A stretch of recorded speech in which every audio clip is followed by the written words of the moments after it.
it's all in the past. I'm dwelling on the thoughts I cannot say to you. If I don't say the words, then maybe it's not true. It feels alright. Good evening, welcome to NUFC Matters with me, Steve Wraith. It is the professionals, and Mitch and Stu are joining me on another happy evening as a Newcastle fan. 4-1 win away to Southampton takes Newcastle into third. Liverpool currently winning 2-0 against Spurs, and that means Newcastle, hopefully, going into the final game before the World Cup, will still be in third place. So exciting times as always. And Mitch, great result. Not necessarily the best performance. No, I genuinely think we had another couple of gears to find. I don't think it was as comprehensive a performance as we've had in recent weeks. Do I actually care? Not really.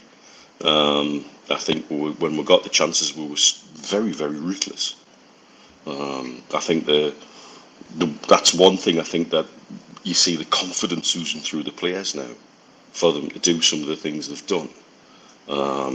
And for all we didn't have the best performance, the ground out an amazing result. You just can't knock it. Where some of this has come from is simply and purely from the coaching staff, 100%. And as that confidence bounces through the side, just imagine where we could go. It's proper dreamland stuff, isn't it? Yes, Stu, it wasn't a 3-1, it was a 4-1, but it doesn't matter as long as we're winning, mate. Exactly. Well, good evening from the Champions League places again. We're going to have to get used to saying that, aren't we? But the team, they really, really, really believe in each other. And to steal a phrase from Klopp, there's no ceiling to what they can achieve, is there? The unity's there, the way they fought for each other. And I was purely envious when Miggy scored that goal to see the limbs in the way in. It was fabulous, wasn't it? It was proper limbs. It was just joyous, and you think, what trade strike, And the sacrifice just in the middle of all of that. Yeah, the sacrifices that people make to go there. It brings back memories, and it's fantastic. And it was great to beat the poor man's Klopp, wasn't it? The Southampton manager. So fabulous, fabulous, fabulous result, and roll on Chelsea, because Mitch's prediction of Potter being gone at Christmas might be more reality next week if we give them a thumping. Yeah, you never know. Steve, any news on Wilson? Yeah, he had a touch of flu before the game, bit of a cold. I think his chest was getting it a little bit. So that was confirmed at the end of the game. Was taken off really just as a precaution. Clearly feeling. Said he was lightheaded at half time, wasn't he? Didn't he? Yeah, but it was. He's been ill all week. He's been ill all week apparently, and that was it. But I mean, look, obviously hearts in the mouth again. I guess when Trippier was down, people thinking it was a potential injury. Miggy, of course, struggling a little bit at the end there as well. But both of them walked off the pitch. Willock knackered again as well, put another hell of a shift in. They're all putting the same effort in, all the same kind of shift. And the break, which people have said is coming at the wrong time, may well come as a good time as well. And Newcastle have already sorted out, pre-season, mini pre-season friendlies coming up, etc. One at home as well, which is good for supporters who potentially haven't had a chance to get in and see Newcastle yet, may get a chance to go. So yeah, it's all good. Getting back to the game again today, Longstaff won the man of the match for Sky. Was he your man of the match, Mitch? There was a number who could have had it, simply because of the amount of ground they covered. I think Longstaff was probably, out of all the players, had one of his better games of late. For me, it was Willock. I think he got the goal he's deserved over the last few weeks. Covered an immense amount of ground. I'm still convinced he must be an inch and a half shorter than he was at the start of the season. The amount of ground he's covered in the last few weeks in particular is just crazy. But Longstaff put a great shift in and could have had goals himself. He put himself into dangerous positions. He looked a little less hesitant on the ball today. But again, I think that comes with confidence, and I think that's the biggest thing. You look at Wood's finish.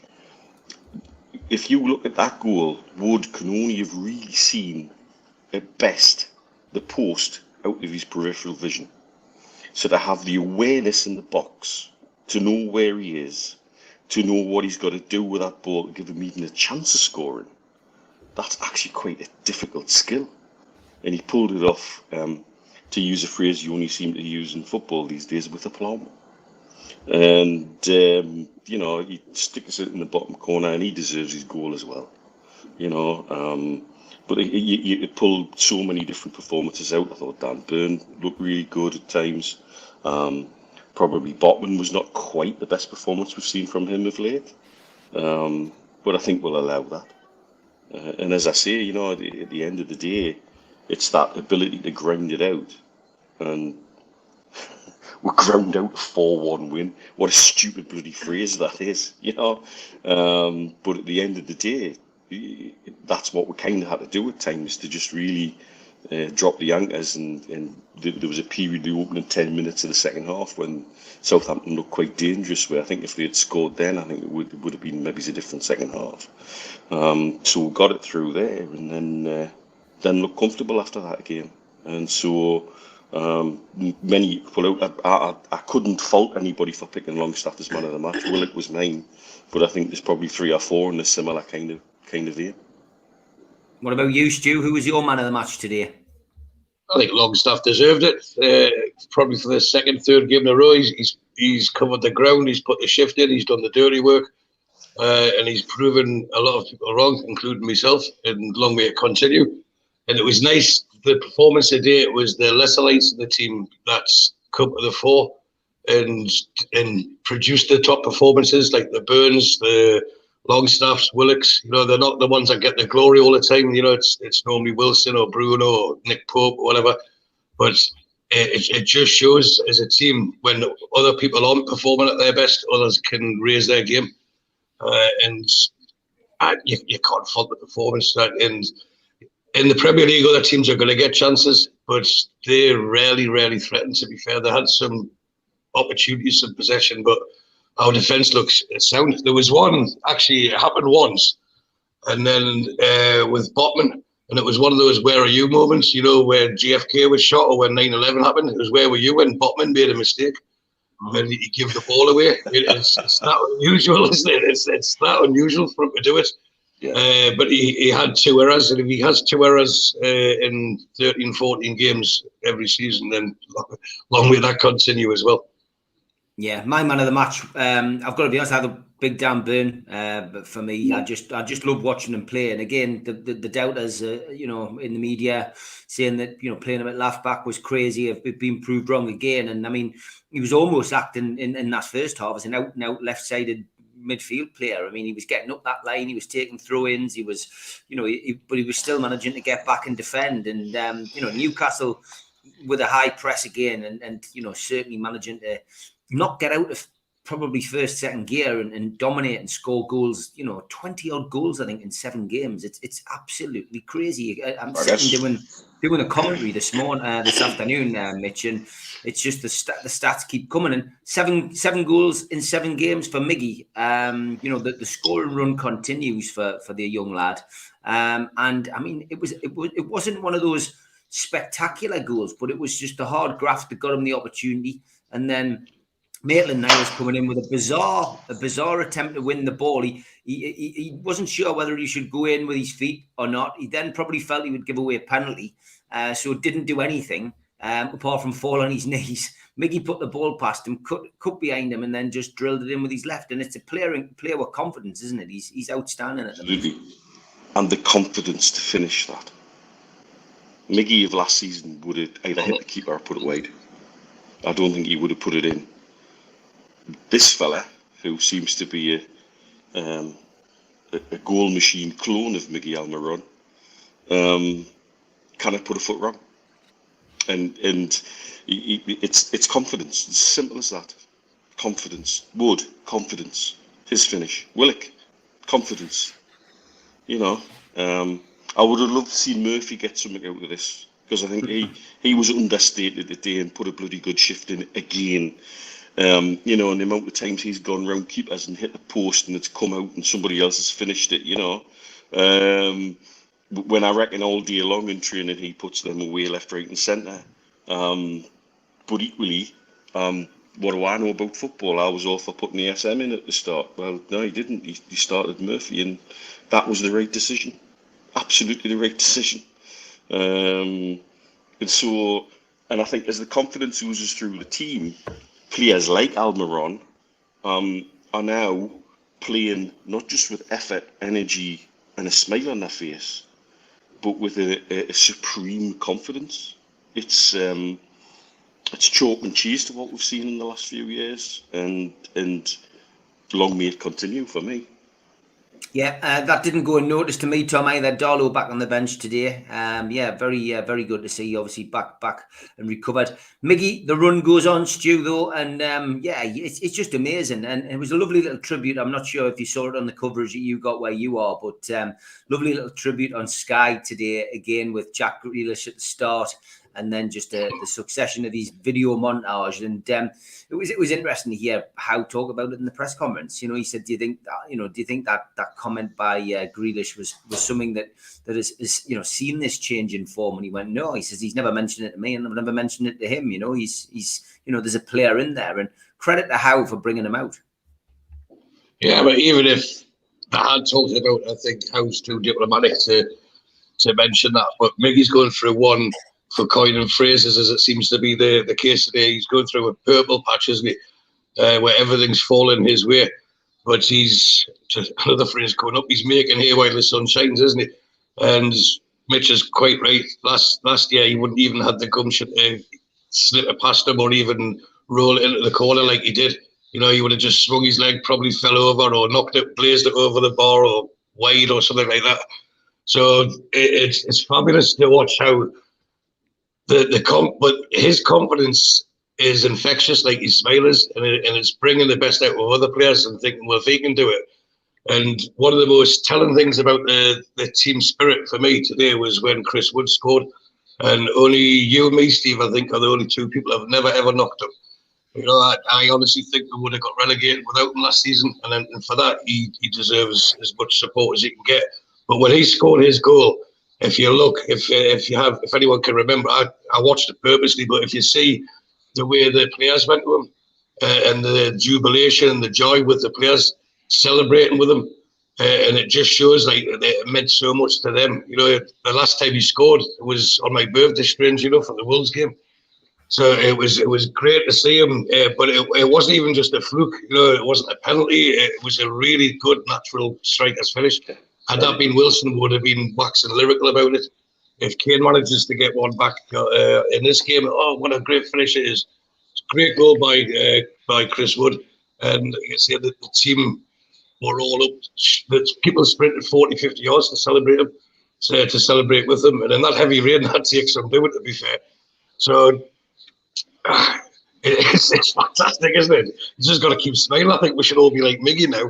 I was going to get a banana and stick it in my mouth just to keep smiling, but we bought lemons today and oranges, so no yeah, bananas. I mean, Chris Wood. You know, I have supported him all the way through because he was vital to Newcastle staying up last season. Absolutely. And when he came on today, Mitch, you know, there will have been certain fans groaning, especially at half time. Probably because people probably thought that Wilson might have picked up another injury. More concerned about Wilson, more concerned about him, and then but nothing really changed. And I picked it up in my commentary this afternoon when I was just about to say what we lack with Wilson going off the pitch is this defensive mentality, because I'd commented about Wilson in that first half, how much he was coming back. He was coming back to the edge of our own penalty box, and and play was starting from there. But just as I was about to say, well, where is Wood? He came and did it. And 10, 15 minutes later, he's on the score sheet, and he took that goal well. And Malcolm MacDonald went up to see Chris Wood a couple of weeks ago and gave him some advice and just told him never be afraid to miss. And he gave him a bit of wisdom. Alan Shearer was up there. He's been up to the training ground and spoken to the strikers. Maybe a little bit of that's sunk in with Wood, and he took his chance well. Might be, isn't there that motivational quote from Michael Jordan about how many free throws he's missed, how many game-winning shots he's missed, and how it all makes him stronger to make it again when he does want to win the game and when he can win the game. And I think that is a mentality thing. I think this is where we can play our part as a fan base. If somebody's missing stuff, I would rather have a striker in a position to miss the chance than have a striker who's not getting in a position to have the chance at all. If you remember, How many times did people say Andy Cole needed 3 or 4 chances to score a goal? But the difference was he was always getting into the right position to be there to have the chance. And that's what I want to see more of. I don't give a monkeys about a striker missing a chance. If a striker misses a chance, at least he's been in the right position to have the opportunity.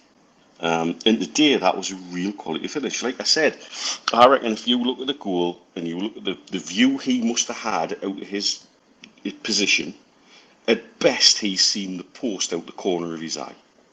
At best. And so he had proper awareness of the striker to know where he was in the box and the kind of shape he would have to put on the ball to try and get it. And he did it perfectly. So I'll have more of that, thanks. Also, in terms of his work rate, even the commentators out here on BN, I don't know if I think you probably had different ones back home, that one of them even commented on his work rate tracking back. Because there was one breakaway where he tracked back and that allowed Longstaff and Trippier and Shaw to get back into position just because he'd done enough to race back to hold the move up a little bit. And people picked up on that, and I think that's fantastic. Absolutely fantastic. You can't fault that at all. So anybody having a go at him about various things needs to just think about the bigger picture, about how he fits in with the squad, how everybody in the squad seems to love the guy. He's such a popular guy.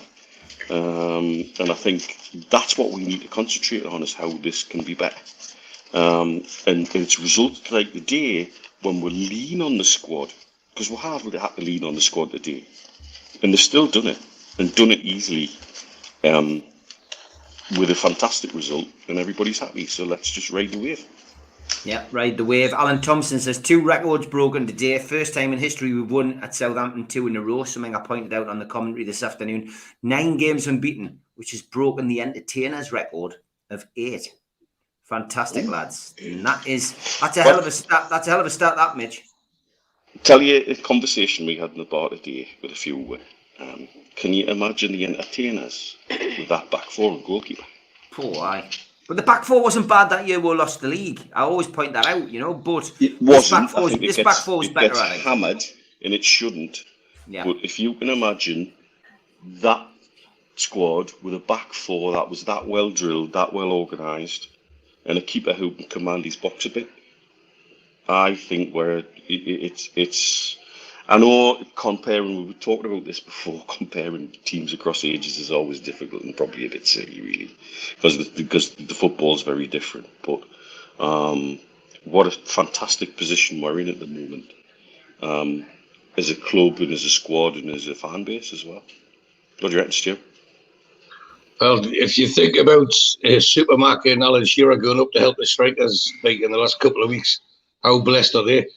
You couldn't ask for 2 more natural goal scorers and legends for our club to give the words of wisdom. I know Malcolm's very keen on their playing between the posts, and watching Wood today, he did try to stay more central. I know he did the tracking back, but when he was in a forward position, he didn't drift wide as some people do when they try to impress. That they try too much, try too hard, and play out of position. Where I think it's got in his head, I need to be a focal point, and I'm not going to score unless I'm in a position to score. So it's brilliant the way that everything's just fallen into place. But something we mentioned on Wednesday, there seems to be a sustainability about this. I'm surprised that the Entertainers didn't go more than 8 games unbeaten, to be honest. But then thinking about it, the way it was all gung ho, it's not really that surprising at all, is it? Where with this, No. When do you think we could get beat next? We're going to every game, not overconfident, but confident in ourselves and their own ability on if we play to the top of our game, we can match anyone. And I think perversely, the result at Liverpool has actually worked in our favour. We were drawn games before that, and then we got beaten. It was one of those injustices that really shouldn't have happened. And I think it spurred them on to just say, right, we're going to make sure we're not in a position to do that again. And if you look at what's happening during October and now November, is anyone not think we'll beat Chelsea next week? Because I'm sure we will. Interesting. Newcastle, a new follower on here says, I'm 71. I lived through the entertainers with Keegan, then the disastrous 14 years under Ashley. Now the excitement is back with Howe, his staff, and the brilliant team we have now. Andy Hamilton says, a great stat from Alan Thompson. It was, yeah, just beating an entertainers record is very special. Trippier alone would have won the entertainers, the league. It's a fantastic feeling, says Mag Debates. I feel we're on the cusp of something really great. Tune. Lots of rumours flying around that Hasenhüttl has been sacked. Southampton, nothing confirmed as yet. But what has been confirmed is Eddie Howe's update on injuries. Just taking this from the Chronicle.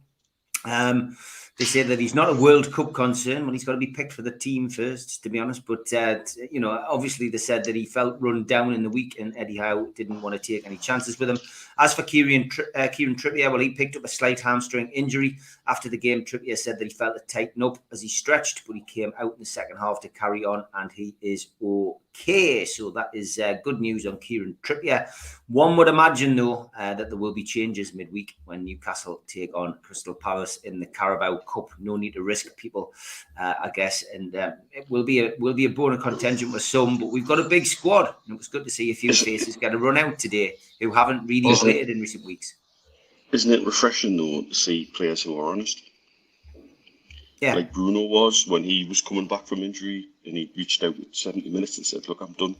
I can't do this." Players are sometimes their own worst enemy in every professional sport.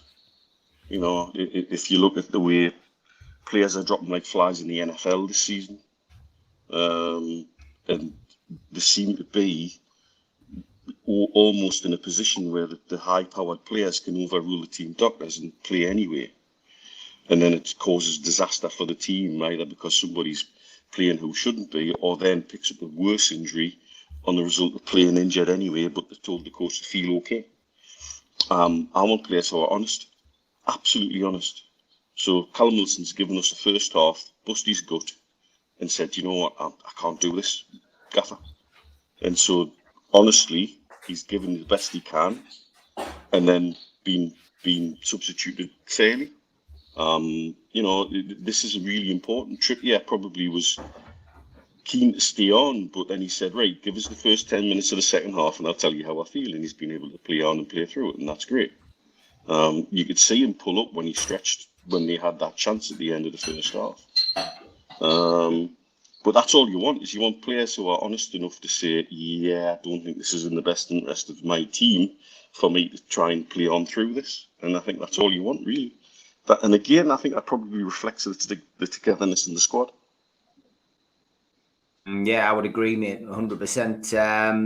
Lots of comments coming in. Another one which I picked up. Where is it, Deb? Let's move on to Palace. Edward says, "Do you think Palace will sit back again on Wednesday, or will they go for it as it's the cup match? Either way, we are hopefully going to win." Yeah, the Palace game, I've already mentioned that, Stu, and potentially changing his team. Couple of people going off there today. Wilson with a slight illness. Trippier with a bit of a hamstring. Miggy looking a bit knackered. We saw Manquillo come on today, first time for a while. Yeah. Chris Wood got a run out, which I would imagine, he may well start. At the game on Wednesday night. Joe Linton, of course, will be available for selection. Will he use that as an opportunity to maybe rest one in the midfield? It's going to be interesting. The SM as well hasn't had a big run out since he came back. He said he's going to take his time with both him and Shelvey, but we've got good problems, Stu. Good problems to have, and it'll be interesting to see what he decides to do. What do you think he'll do on Wednesday? I think we've got a good manager solving these good problems, and I think you'd rather have these problems than trying to make things fit. But it's the strength of the squad. Manquillo, I think, is a steady defender. He was one of our better players when he last had a run in the team. So it would make sense to rest Trippier if his hamstrings tight. Not so much for England, that's me being selfish, but for the Chelsea game. St. Maximin, if you see how, I think it was a perfect call today to play Murphy, because if he put Maxi straight in today, you would have had Murphy and Fraser and the likes thinking, well, it doesn't matter what we do when we play, we're just not going to get a game anyway. So it was horses for courses. We've got Joe Linton to come back as well. Joel to come back. I can imagine Lascelles getting a run out, Shelby getting a run out. We've got a squad good enough to rest some of our players who have played 90+ minutes every game for the last few weeks, and have them on the bench to bring on. You know, we could start Bruno on the bench. We've got a squad now that has depth. You know, if we looked at even last year when Howe first came in, even after the first window, we had an 11, and that was it. You know, after that, we're starting we're scratching bare bones, weren't we? But now with the way players have elevated themselves, the way they're all fighting for each other, the way they've got the belief in themselves, to me, you could even put young Elliot Anderson, happy birthday to you, by the way, for Elliot, but give him a start, because if not, you might as well loan him out come January. You know, and that's not a slight to him. It'll benefit his enhancement in his career. You know, to get the game time in and come back again. If he's not going to get games in matches like Wednesday, then what's the point? Press Miggy. We need Miggy for Sunday. Sorry, next Saturday. We can have, like I say, bring Lascelles in. We can rest Trippier. All these things can be done, and we still have a strong team. And the massive advantage we've got is each player knows the role, because they train every single day. And this is what they're trying to build long term, and this is what we're doing with the academies and stuff like that. That the team, any Newcastle United team will play the same role, they play the same style, so they'll know if they get elevated into the team above, they'll know exactly what's expected of them. So to me, I wouldn't ring the changes for change's sake. We should go as strong as we can without risking people. But I can see at least 4 changes for Wednesday, and that should still be strong enough to beat a Palace, so I'm sure they'll make changes themselves. Yeah, son of THC. I didn't listen to the commentary, so I can't comment on that. But yeah, I was doing my own match day live, so yeah, maybe there was zero excitement. Some people won't be happy that Newcastle are doing well. Of course, it's because of all the money, but there was an interesting point made by Charlie Bennett, who's been on our platform a few times this week on Twitter, and he said all about the money. Just remember that against Aston Villa last week, 6 of the starting lineup were available to Steve Bruce as players, and the final 10 out of 11 on the pitch last week against Villa all played for Steve Bruce as well. All about the money? Not quite. Not quite. It was an interesting point, that. Crystal Palace, Mitch, thoughts on that? It's a good... I agree with Stu. I think Elliot Anderson is ready for that start, and maybe he will be the one to come in. Maybe give Miggy that little rest on and have the big guns on the bench if needed. I think you might make more changes, mate, because also... you don't know what's going on in Vieira's head about Palace. Do they want to consolidate the league position? Because they're not necessarily in the safest league position going into the winter break. Do they see the Carabao Cup as something that they want to win? Or do they see a midweek trip to Newcastle at this stage of the season as a bit of an inconvenience? So is he going to make changes? It's you're second guessing them, I guess, which is tough. But I suspect they won't have their best 11 out through the week either. And the biggest difference is, like Stu says, anybody coming into our team from the squad knows their role, knows their position, knows what they've got to do. I think anybody coming into Crystal Palace's team might not be quite so well drilled. So we're swapping likes for likes and swapping people who might have a bit of hunger about them. Because if somebody turns up with, hello, fireworks going off outside.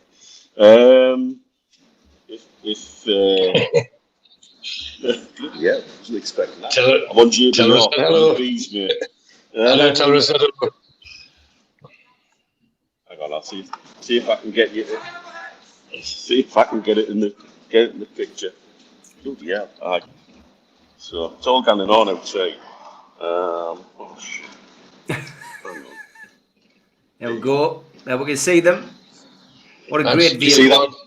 Jimmy presidents. You know me mate John Henry, who's the architect who's done all the drawings for St James's Park. That is his, just so people know what the hell I'm talking about when I talk about him. So we've got all sorts going on here. There you go. Where was I? Yes. You don't know who Palace are bringing in. Will they have the same level of hunger as our guys do? And also, if somebody comes into our team and has an absolute worldie against Palace, he chucks himself into the first team mix for Chelsea because that's how it works. If you prove yourself, go for it. I think we've got far bigger carrots and far shorter sticks than Crystal Palace do for their squad team. So I'm looking forward to it. I'm looking forward to see what he does, and it's there, it's in our hands, and we're at home, and we've got to make the best of it.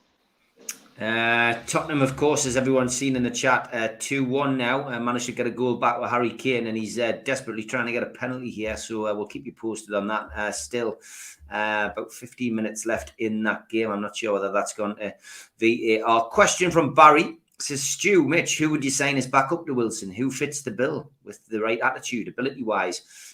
Stu, we heard Eddie Howe at the press conference on Friday say that he'd be very careful about who he was going to bring in.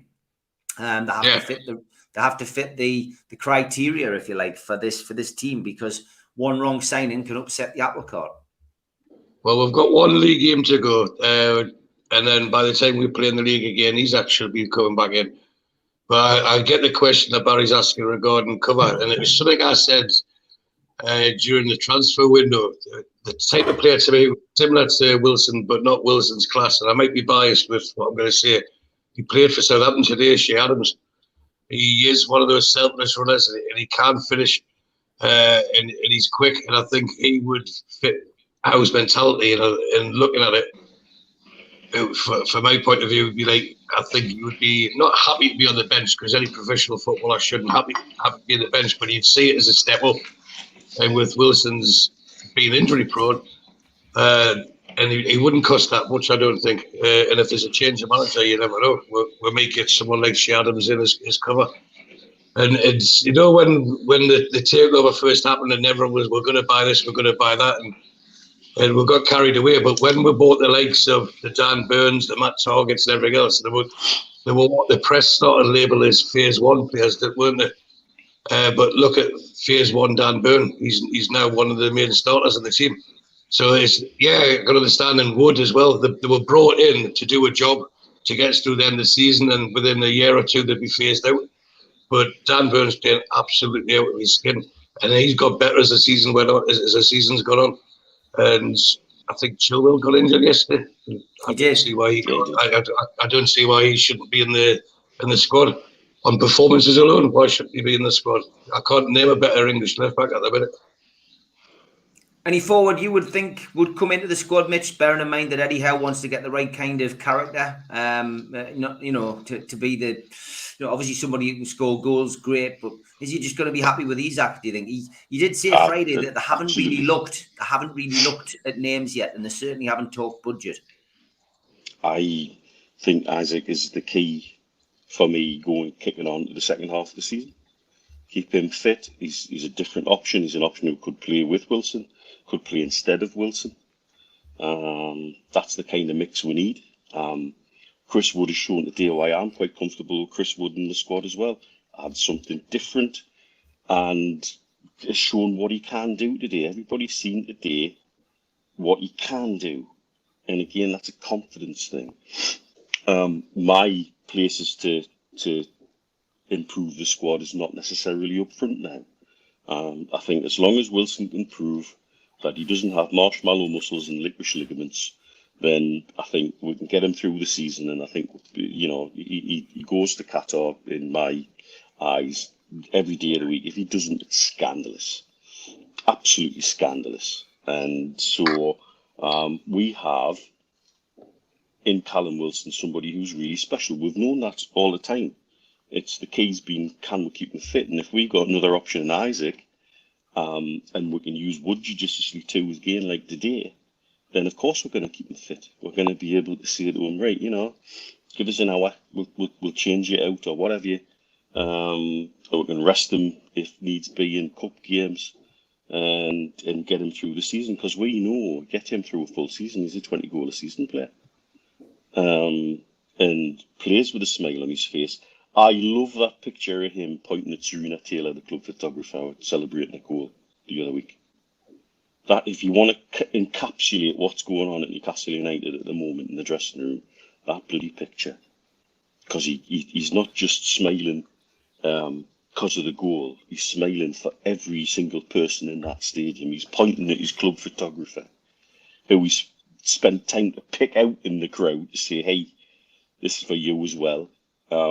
Amazing. You know, we really have something special going on at the moment. And so anybody he brings in, again, I do really genuinely hope this no dickheads policy is genuinely part of the deal, because we need anybody who could disrupt that. 100%. How much for Kane? Says Paul Gallant. Maybe he's going to start a whip round, Paul. Unless you've got that kind of money. It's a few quid. It's a few quid. Now, most of you who watch this show will know that occasionally we do have like one regular segment on here. Well, I've got another top. Paul, class act, buddy.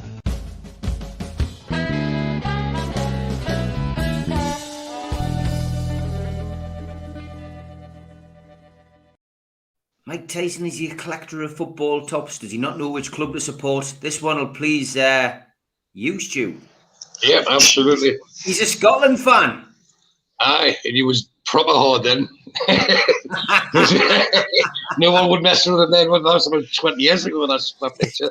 Mike Tyson and Stu Penman at the Scotland game. Now, that would be something. But there you go. If you see Mike Tyson in a football top, please send us it. That was... gratefully received. Thank you very much. It's a couple of weeks since we've had one of them. It's absolutely bizarre how many photos I've seen with them wearing different strips. And John Askew had a question. Here's an interesting question, hopefully. He says, Botman, Bruno, which one's the most important in the years ahead? Not sure. It's the obvious answer. Oh, that's a good question, that, Stu. Is there an answer? I think they're both pivotal to our progress. Botman, he's made a little blip today, but to me, he's been imperious since he's come in. Bruno is the man that makes everything tick. Even when he's not playing well, he doesn't hide, does he? He still wants the ball. He's still giving it. I wouldn't like to pick one. I think we should be looking at these two and added to them. And when we're talking about bringing players in, whether it be in January or next summer, there'll be any player worth his salt. And as Mitch says, as long as they pass the no wankers test, then there'll be a case of they should really want to come and play for this club now. And it's on the up. And one thing I wanted to say, I should have said at the start, is who would have thought that we would be cheering on Liverpool and Man United getting wins today to help us to the Champions League places. They're both below us, and Villa beating Man United has been fantastic, hasn't it? That's put some distance there. And then if Liverpool can hang on against Tottenham, it keeps us there. And that in itself, psychologically, going into the Christmas third makes a big difference, because we can't get caught for fourth now, I don't think. So that would be massive. It's the 8-point gap, Stu, between us and Liverpool, who are currently in 8th place now, with this result going the way it is at the minute. If Liverpool don't win today and it's a draw, then Fulham go back above them and they're in 8th place. So, we're 8 points clear of 8th. I mean, that is mental at this stage of the season, isn't it? Absolutely. I've been marvelling at the people in the comments saying, was it 13 points from safety? I don't even think we had 13 points at this time last season. No, we didn't. It's just nuts,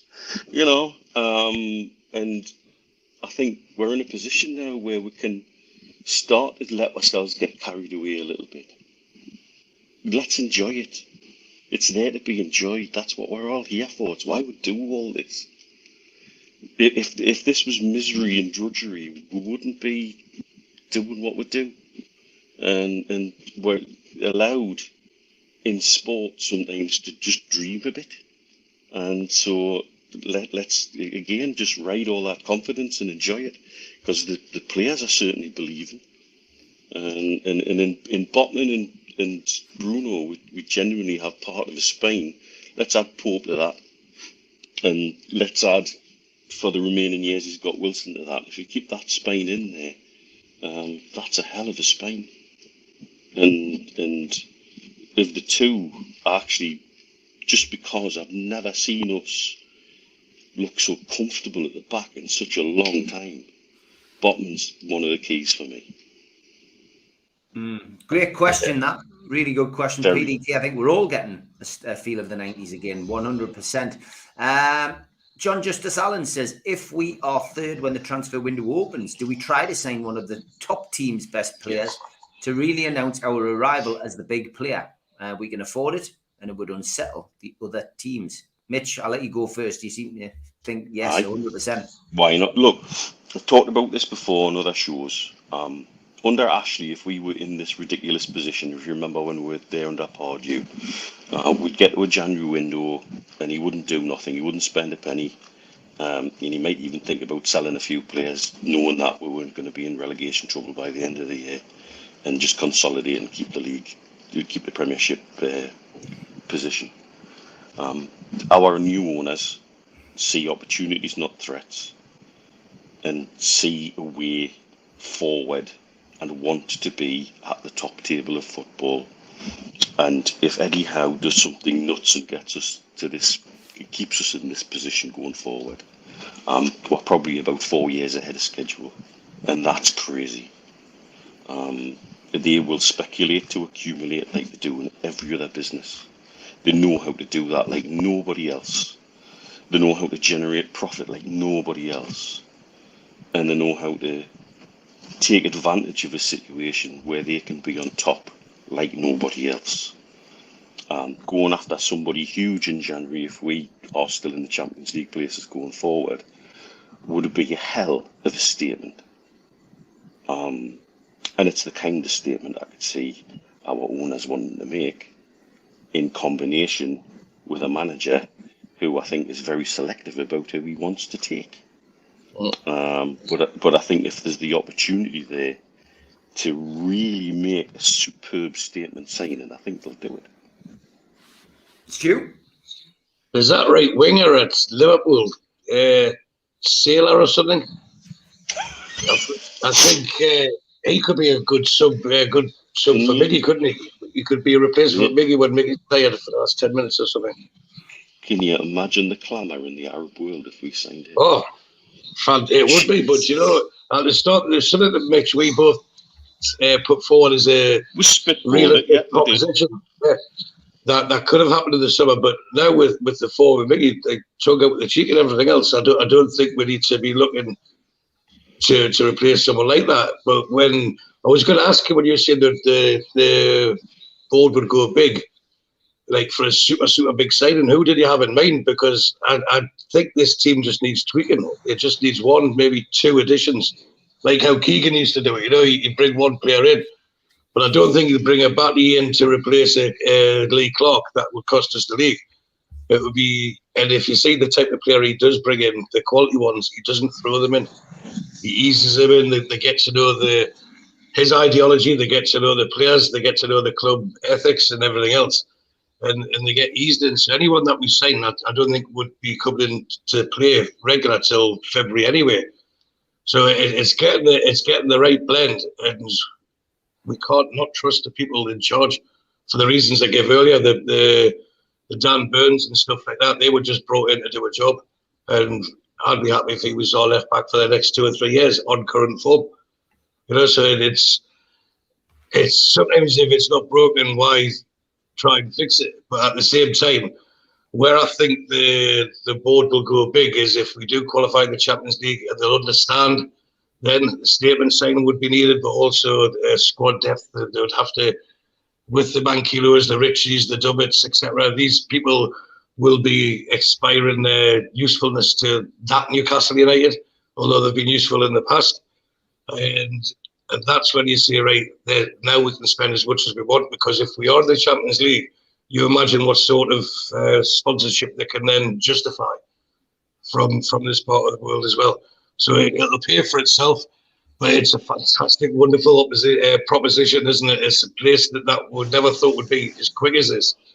You know, to me, this would have been 2 years down the line, but we're talking about it, 3 months into the season, and it's just fantastic. Spurs going close there. 2 minutes left in that game plus stoppages. Keep you posted on the result there.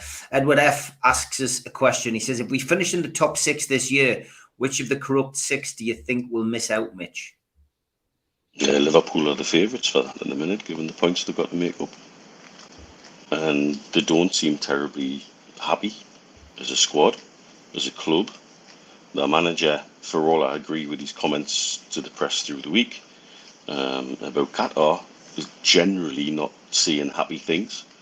And that's not sign of that's the sign of not a happy ship. So they would be the favourites to miss out at the moment. I think Chelsea showed today against Arsenal what they can do, and Arsenal again look like they're going on. They're certainly not like the Arsenal that we played at the last game of the season last season. So between them two, they've both got more in the tank. Man U don't look particularly well set either. So, but the ones with the points to make up are definitely Liverpool. What about you, Stu? I'm just laughing at Mitch making the quote of plenty in the tank, but I know exactly where he is this evening. But again, that's another story. We'll keep it clean. Been seeing you. Yeah, nice seeing you in it. So the question regarding, I said at the start of the season, I was ballsy enough to say I thought we'd finish above Man United, and I still think we will finish above Man United. I don't think anyone foresaw Liverpool's fall of grace as rapidly as it has been. I think the midfield is tiring, but they can spend the money to fix it, and there's still obviously an attractive proposition. They've still got Champions League football and everything else. But the one player I'd love us to sign, and please don't quote me that this is who we're signing or anything like that, that would fit, I think, in Eddie Howe's squad and might even be interested in the project, would be Jude Bellingham from Dortmund. He's young enough, and I think he's hungry enough, and he's got a talent, and I think he can be moulded into to be. Imagine you could put someone like him, if you've got a wish list, you've got him, Maddison, and Bruno as your midfield three. You know, we are not talking just scraped in or hopefully getting Champions League. We're talking serious title contenders if we were to sign those two players, and that's how close we are to actually not overachieving, but overachieving within the journey, the plan that they've got. And if it means spending that money before someone else does, they will. And it's great that we're in discussions with even sounding like with the likes of Maddison and the top players. Yes, other clubs will be interested in them. Of course they will, because they're fantastic players. But we're now genuine contenders to sign these players as well. So going back to the first question, I can say is finishing above Man United. I know this, it's going to sound mental. I still think we'll finish above Arsenal. I can see them petering out. They normally do in the winter months. And they had a great result today. Chelsea seem to be so disorganised, and if there is another change of manager come start of January, then this, and we've said it already, they're not good. We don't have European football this year. If we're ever going to get the Champions League, it's quicker. This is the best time to do it. So I still think we'll finish top 5, but now realistically, there's no reason why we shouldn't get the Champions League. So I would say Man United, Tottenham, imagine they get beat again. Son's out injured for a long time. He's really crucial to how they play. Kane's looked lost without him, hasn't he? And if Conte takes the hump and decides to walk, you know, that's another one that's falling away. So yeah, he's not going to get money to spend. He loves money to spend, and he's not going to get money to spend in January, is he? No. He should have took a risk with Newcastle, but he didn't fancy a relegation scrap, did he? So we'll fool them. Yeah, so I can see us finish above Tottenham and above Man United. I think Liverpool can claw the points back, but I wouldn't be surprised if we finished above them this season. So if I keep mentioning every team, well, then win the league apart from Man City, wouldn't it? So only 5 points off Man. Off Man City, but they've got a game in hand, of course. Chance at Tom, was it? I didn't see the last question there, but who's got the hardest run in it? I haven't looked at it. Have you? No, I tell you who has got the hardest run. The teams that have got to play us. Yeah, because no one's going to fancy Newcastle now. None of them. No. And we've played 3 of them away from home, haven't we? So we have. Yeah, Kenny Ranson basically mentioned earlier as well. Do you think we'll see what the World Cup generates, as in future stars and swoop for them? I wouldn't be surprised if we do. But Kenny and Barry asks the question. He says one of the panel said the other day that our January signings will already be agreed, and Ashworth will be looking at summer ones. Do you agree? But how dismissed that Barry? That was me, and. Do I believe everything House says in press conferences? No. No, he's not going to give it. He's not going to give it away, is he? But I mean, I genuinely think Howe may not even be in that kind of loop at this moment in time. There will have been casual conversations, but I think the Ashworth and that will be doing their job. 2-1 to Liverpool. Final score. Newcastle remain in third position tonight. Fantastic, absolutely brilliant. Salah. Back to his best tonight, has to be said. 2 great goals. And Liverpool, very happy hunting ground, Tottenham for them. Only win that Spurs have had in the last 20 games was at Wembley, apparently. So, that's a great result. Conte not very happy. Yellow carded again as well today. Going on to the cup game as well. I mean, I can't remember who was the person who asked the question, but they basically just said Champions League or League Cup. And I know we've had this before on the show, but the more that I look at this now, I think I'm going to change my mind because, it would be remarkable for Newcastle to be in the Champions League position, and the money that comes in from the Champions League is fantastic. But I still think a trophy. I still think the trophy is the main thing that Newcastle fans want to see. If it's the Carabao Cup or the FA Cup, so be it. I want both. You want both, yeah. Both. Sorry, from the position we're in now, going into the winter break. Mm-hmm. You extrapolate our calendar year form forward. There's no reason why we can't keep the form running. My only issue with cups is that you sometimes only get one bite of the cherry. You can have a bad game where you lose a close game and you're out, whereas you could lose a close game in the Premier League and not be affected too much by it in the long run. So, which is easier to do? Yes, it's a cup if you win, if you beat everything that's in front of you. And there's only fewer games to get to that final and to play that final. But we seem to be very much in on the long run here in terms comes to league form. I think you cannot knock it, and the other teams have to knock us out of that place. As long as we keep playing the way we are, there's no reason why we can't just keep going. Yeah, I would agree. Yeah, Carlisle United, better Cy Bennett. Good luck to you, mate. Good luck. Stu. I mean, it is just remarkable sitting here. I think we all just get a bit, you can't help but smile, can you, when you're seeing this Newcastle in third place going into the final weekend of this part of the season. It's incredible. I'll still take the League Cup over a Champions League place, absolutely. Because it's a trophy, and when you win your first one, the rest become easy, so to say. That's right, but also if we don't get the Champions League, I can see he's doing it the next 2 or 3 years anyway. And we've been in the Champions League in most of our lifetimes. We've never won a cup in most of our lifetimes, and I think that's, to me, would be the greatest thank you that the owners could give us as fans for the way we supported them, and the greatest thank you we could give them is by keeping the fantastic rapport we've got with them. And imagine also the League Cup, you get a bigger share of allocation of tickets as well than you do the FA Cup. I think the FA Cup you only get like 22,000 for each finalist, and the League Cup I think is 47,000. So you'd have more Newcastle inside the ground.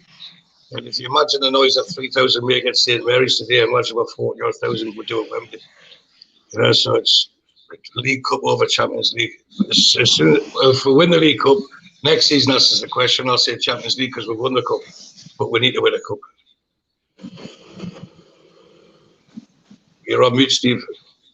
Get down to Wembley Way and see Newcastle United down there again, and you say lifting a trophy would be fantastic. Well done to Newcastle. They're close to the heart. 2 top northern teams, Carlisle and Newcastle. Thanks, Si. It is nice, and we are getting plaudits from other clubs' fans. And I did.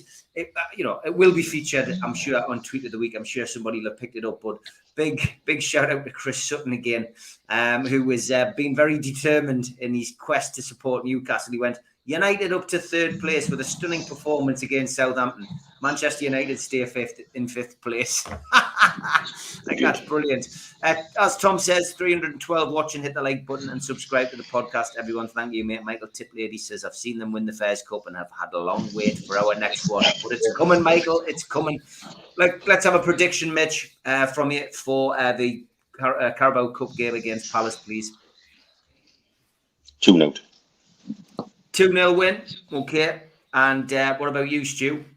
3-1. 3-1. 3-1. Yeah, absolutely. We'll have to get it sooner or later. I was counting the money today as well. But I'm glad that Bruno got his goal. So, you know, he's everyone's favourite player. And it made him more emphatic. You know, we watched it, and as you said earlier, it wasn't our most flamboyant style. But if we can do that when we're just going through the motions, that to me puts a marker down. And anyone not watching the game live will think they've just been selling 4-1 away. Southampton's last home game, they drew 1-1 with the league leaders. That's the sort of statement that we need to make. 3-1 on Wednesday. 3-1 on Wednesday. Big up, Anton. Good lad. He says, I'm a Liverpool fan, but Newcastle are looking good and will be challengers. Big up the lads. And Steve, thank you very much. And Andy Ambleton says 4-1 now, Stu. And 4-1's the new 3-1. Fantastic. Fantastic as always. I will be free to do a live show tomorrow. Probably it's going to be somewhere between 7 and 7:30 with a Monday club tomorrow night. I will be live. I've got no idea about the rest of the week with us filming, but please tune in tomorrow night. And if you want to have your say, you can get yourself on live tomorrow night as well. Big thanks to Stu. Big thanks to Mitch as always. I'm going to play out the ads. Take care, lads. Cheers, everyone. A big thanks to all our sponsors, starting with Skips and Bins, telephone 0800 25 45 25 3, email inquiries at skipsandbins.com, website skipsandbins.com, easy contract free and pay as you go waste collection. Thanks to Darren Baldwin Funerals, you can find them at 304 Old Durham Road on Gateshead, telephone 0191 478 273, or email Darren at darrenbaldwinfunerals.co.uk or the website darrenbaldwinfunerals.co.uk. Thanks to Garden of Healing Dispensary, CBD hemp and cannabinoid specialists. Their website is thegohd.com. And thanks to 3 Property Investments, who specialise in sourcing investment properties for their clients who are looking to invest in the Northeast. They offer a full in-house service from sourcing the deals to managing the properties for you. They've done over 100 plus deals in the past 12 months for clients all over the UK. Give the guys a follow on Instagram, matty.patter_northeastproperty and phil.reed_northeastproperty, or email phil@3property.co.uk should you be interested in getting a good property deal. Thanks to Mr. Vicky's sauces, which are handmade in Cumbria. You can order them by going to the website, mrvickies.co.uk, or by calling 01768 210 102. Thanks to the guys at Blowhole Brewery. You can find them at blowholebrewery.co.uk. Got a vast range of beers. They're a new brewery company, and their cans are suitably addressed, like the Geordie Juice here, in the strips of Newcastle United from the 90s. Big thank you to Media Arts for all the help with the video side of things, and to qtechshop.co.uk, the makers of pool tables and snooker tables in Wallsend, Newcastle, and the guys who run our website. If you want to subscribe, then hit the subscription button. If you want to hit the likes, then hit the thumb up. And please share to your social media. We're also available as a podcast on iTunes and Spotify, and the rest goes up 24 hours after the show has finished. If you want to join, well, you can click join underneath the video and become a member for a small fee. If you want to pay the £25 fee and get a cup, a pen, a scarf, a membership card, and entry into the monthly draw, then go to the website, nufcmatters.com, and click membership, or use your smartphone on the QR code, which will take you straight there. We also give you a free car sticker. If you're a subscriber, simply email john@nufcmatters.com to claim your free car window sticker today. We also support the food bank on here. NUFC fans foodbank.co.uk is where you can find the match day bucket and make a virtual donation 365 days of the year. We still do a lot of events in and around the region. If you want to see Super Mac pre-match and after-match, you can go to the Dog and Parrot in Newcastle and hear Malcolm give his views on the game and listen to what he has to say about his career as well. Always a great afternoon. Kids are welcome. Good food, good beer. And get yourself into Pumphrey's. You can always see John Anderson and John Gibson in there pre-match on the Cloth Market in Newcastle. A couple of events coming up in 2023. An evening with Peter Beardsley, Friday the 10th of February at St Dom's Catholic Club. You can get the tickets direct from the venue. And Peter Beardsley is also at the Tyneside Irish Centre on Friday, February the 17th. Tickets available from Woucher for that one. Get yourself on the Woucher. Make a cracking Christmas present for any Newcastle fan. Also, an evening with Rob Lee, Lee Clark and John Beresford, Friday the 2nd of June, 2023 at the Grand Hotel in Gosforth. Tickets for that are available from www.heelandtour.org.uk/events. And if you fancy a Christmas jumper, get the Bruno Christmas jumper from NUFC matters.com.